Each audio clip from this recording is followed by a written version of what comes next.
Ever since the announcement of Marvel's Spotlight, which would be focusing on smaller characters and stories that aren't contributing to the bigger overall picture, a lot of people took this as a sort of Marvel Studios is officially abandoning the MCU structure and storytelling and are going to tell stories that take place outside of the MCU, which isn't the case, but this is what some people want you to believe due to either them not understanding what was said or trying to form a certain narrative.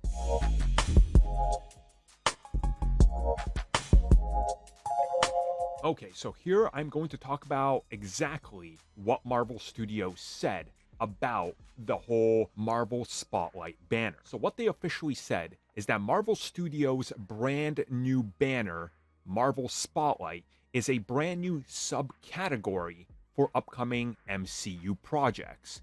And under this banner, when they put out something here, it means that this doesn't necessarily need to tie into the bigger plot threads that are all contributing to a major crossover that we're going to be seeing, aka Echo.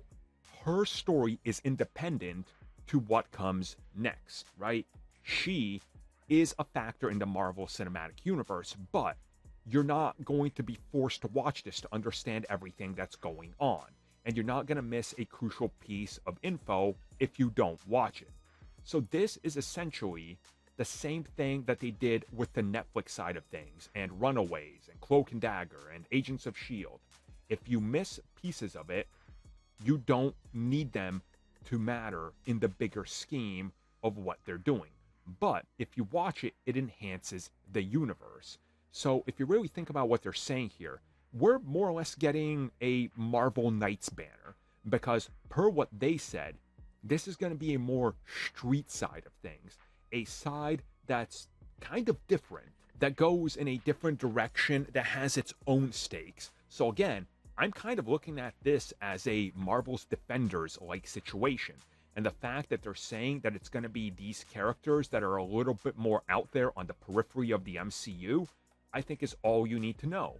Because think about it, there's tons of MCU projects coming out that can fit this banner more so than anything else. And for example, we heard that they're going to be greenlighting a Punisher series. So think about that for a second. Punisher falls right into this. What's Punisher going to do that contributes to Secret Wars? Nothing. Or the Mutant Saga or whatever's next. But what can he do to contribute to another street level team up? Well, a whole lot. So this honestly makes a whole lot of sense, and honestly, it's a smart marketing decision. They know exactly what they're doing here that can drive interest in a completely different way to a different fan base. And it's probably for the best.